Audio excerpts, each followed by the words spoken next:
It was what they called one of the worst cuts potentially in boxing history. In the waning seconds of the 12th round, Badou Jack is chomping at the bit, moving forward, looking for more. I lost a lot of blood, probably 2-3 liters of blood. Doctors ringside, they said, normally a regular person will pass out. Great nutrition and everything maybe helped me in that fight. I feel younger. I don't feel like a 36-year-old. I feel like a 26-year-old maybe. My name's George Lockhart. I'm a co-founder from Lockhart and Leaf, a performance-based nutrition company. Right here, we're talking about the upcoming fight with Badou Jack, what we're going to be doing as a company, as a team, to get him ready for the December 28th fight. I first started in the UFC. They need help with weight cutting, stuff like that. And then, I figured that boxing has been around for so long, I figured they have it down pat. And then actually we started diving into it. We realized, no, these guys, they need the same amount of help in terms of nutrition and performance as well. Most boxers don't have nutritionists. That's something that surprised me. Anything with a specialty sport like boxing and MMA, you can constantly evolve, you can constantly grow. You're learning new techniques. The longer that you're able to do that, the longer you're able to evolve, the better you're gonna be. So if you're eating properly, you're recovering properly, you're giving your body what it needs when it needs it, that's gonna give you longevity in your career. Most champions, I think, in the UFC are like 36, 37. So the longer that you can stay in the game and the longer you can, recover, the better you're gonna be. My name is James Lockwood, Badou Jack's chef nutritionist for this world title fight camp. My goal with him at this camp is to pull some weight off him, have his energy levels remain very high, have his muscle mass remain roughly what it is today so we're not losing anything, and just have him feeling on fire by the time we get to fight week and fight day. A big difference from my experience with UFC fighters and boxers. UFC fighters want to step into the octagon and be a little bit bigger. So if they weigh in at 160, they want to rehydrate and then refuel, and maybe they go in 15 pounds, 18 pounds heavier than they were when they stepped on the scale. That's going to benefit them when they're grinding and wrestling and jiu-jitsu. As a boxer, you want to be speed, you're going 12 rounds. So when you think about speed and agility, you don't want to be carrying too much mass after you weigh in, because then your body might not quite be accustomed to it and you might fatigue. Boxers operate more around their fight weight than UFC fighters do, in my opinion and from my experience. Badou is one of those guys that stays pretty strict year-round. He calls James about 8 weeks out. And the thing is, James went straight from Triple G. He took a couple of days off, and then he came straight to Badou. James is such a hot commodity that people are always calling for him. If we get 6 to 8 weeks notice, which is normal for a fight camp, we're good to go. What we're doing with Badou and every athlete that we have, everything is very specific.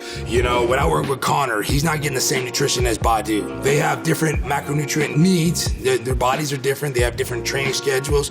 But also, one of them's more carb adaptive, whereas one of them's more fat adaptive. Like Connor, I could literally load him up on carbs all day long, and his body consumes it like that. It's just the way he's built, and it's the way his body is. And that's working with him time and time again. You find out, okay, what does he need? For example, when you're anaerobic, meaning without oxygen, your body's primary source of fuel is carbohydrates. When you're aerobic, your body's primary source of fuel is fat.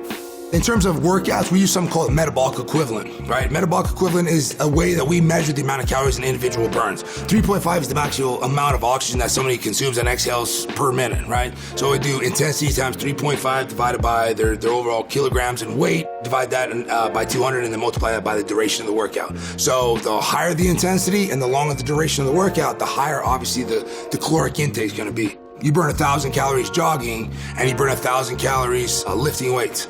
You burn 1,000 calories for both of those, but you use different fuel sources. If you're jogging, remember, you're aerobic when you're jogging, so you burn more fat. If you're lifting weights, you burn more carbohydrates. In what we do, timing is everything. I don't believe all calories are created equal. It's not always about what ingredient is good or bad for you. It's more about when is it good or bad for you. So when we start camp together, we live together. I make it a point to live with my athletes whenever possible because I want to be glued to the hip, to be able to make sure that my guy is drinking just the right amount of water and make sure that when his schedule changes on a dime, the food can change on the dime. I have snack balls that I prepare, I have juices that I prepare ahead of time, so everything is an on the go. I love to take into account where that person comes from in the world and what their cultural cuisine is like. So Badou Jack being Gambian and Swedish, I do a lot of West African dishes, a lot of spices, herbs. I even communicate with his mom and say, hey, how did you make this? And she sends me recipes and then I'll put my twist on it. By the end of camp, I can tell when they're sad, when they're happy, when they're angry, when they're hangry. Living with my guy is what it's all about. I've been with Badou for about almost 3 weeks now. Breakfast is always a very important part of what we do in this camp because it's an opportunity for us to get a lot of vitamins, minerals, digestive enzymes, and nutrients into his system while he's on a fairly empty stomach.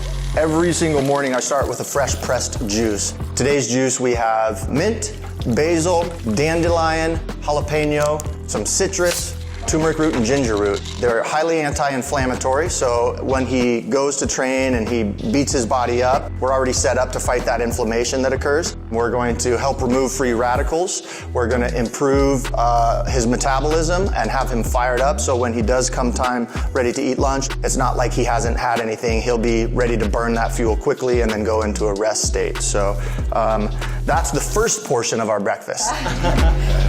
Some people, they go to work because they have to. James doesn't have to, and he loves this. He loves working with people. He genuinely wants them to succeed. I remember the first time I went to his house, he's got rosemary growing, he's got sage growing, he's got basil growing. So like when he's at home, he'll just come out his front yard and just cuts everything up so he can cook it. You know, James says there's no cheat days. But who needs to cheat when you're eating your food, bro? Like, it's 5-star meals every day. The fighters, I mean, they're like, yeah, I don't cheat. I'm like, I wouldn't say that's because it's so much discipline as much as James's amazing cooking. What is this? So the smoothie today, we have blue-green algae in the form of spirulina. It's anti-inflammatory. We put mango, a little blueberry, maca root for energy support, and just a little flax oil. Real good. Thank you. And honey? Little honey, yes, yes, raw honey. That's raw. So we've got the juice, we've got the superfood smoothie going down. The next and final course we're gonna do is just 21 grain organic bread with an avocado spread over the top of it. So it's fresh avocado, it's coconut oil, a little bit of sea salt, a little bit of black pepper. Freshly cracked black pepper has an ingredient called piperin, and that helps the body absorb nutrients from food. So we put a lot of cracked pepper, so he's absorbing more nutrients than, say, without. And then I'll put some micro basil on it, some fresh tomato, and I'll just hit it one last time with a little citrus. This will cover everything that he needs going into a workout. He can train as hard as he can. He'll have a post-workout smoothie immediately after he's done training, then he'll come home and we'll address his needs for lunch. Can we add onion or no? Yes, we can. How about green onion? I have some right here. Yeah, please. See how that works?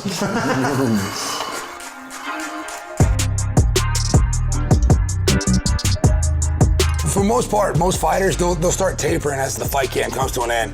You'll probably do 2-a-days until about 2 weeks out.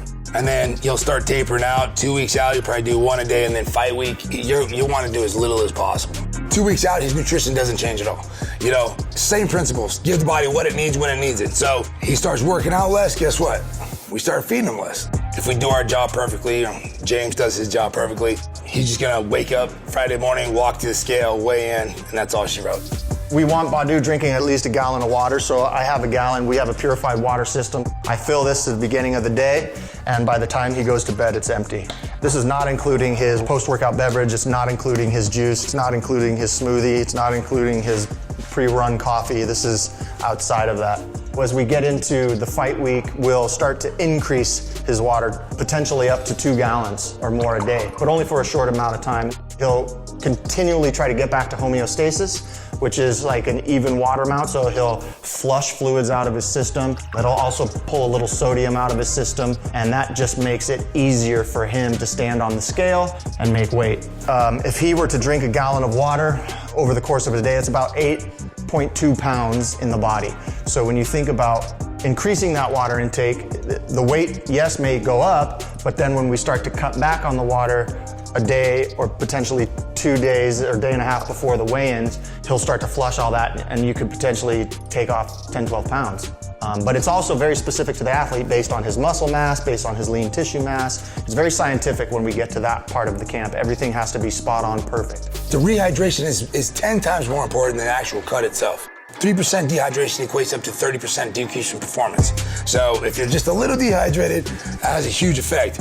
Also, I gotta find out, okay, how much glycogen does your body hold? Glycogen is basically the way our bodies store energy in terms of carbohydrates. So I need to find out how much your body actually holds so I know how much to give you before, fight time. It sucks to say, just this year alone, there's been 3 boxers that have been killed in the actual ring. I'm not saying that dehydration had anything to do with that at all, but if there's any chance that that has an effect, that's something that we want to be on top of. When the brain's dehydrated, it is more susceptible to injury. So we want to make sure that they're fully hydrated and make sure that they're not cutting a lot of weight. Like I said, boxers, they don't cut a lot of weight, but what I've seen is because they don't cut, they don't put a lot of energy into actual rehydration. They don't care. It's like as soon as they make weight, they go and they eat whatever they want. I've seen guys literally pounding soda and eating fettuccine Alfredo. And I'm sitting there like, oh my God, you're supposed to be a world-class athlete. It's not over when you make weight. You have to be very cautious on how you refuel. First, you have to rehydrate. We have to get good amounts of water back into a system, sodium, potassium, we give him all kinds of good stuff to make sure that that's the first thing we address. Then we get all the macronutrients into him. We don't want to give him too much too quickly. We all know that feeling when you eat too much, you want to take a nap. That's not obviously a good scenario. His last meal comes 5 hours before the fight. All his stores will be full. He'll have everything out of his digestive tract. He's not trying to break down food anymore. And we base that on what time he wakes up at fight day. And then I do the calculations, okay, we're gonna give him X amount of meals with X amount of carbs, and then we stop 5 hours to the fight.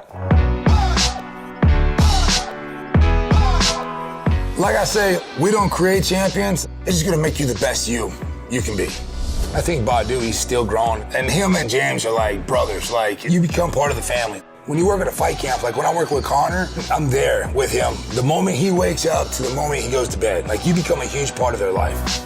It's like lifelong bonds that we create, and it doesn't end with the fight. I know that everything I eat is 100% the best. It's a blessing. I wish I had this opportunity earlier in my career. What is boxing? It's a jab, cross, uppercut, hook. Those 4 punches. But the combinations and the way you throw those 4 punches, it takes people 30 years to try and master that one thing. Training those 4 punches has evolved so much over the years, whereas the nutrition, the weight cutting, anything has not. It's still primitive as all get out. We're coming in, we're gonna start introducing our program and our system to everybody. I think it's just like MMA, it's gonna catch on like wildfire because people are gonna be like, you know what, man, this stuff works. Everybody's looking for that extra inch, that advantage, and we're that advantage.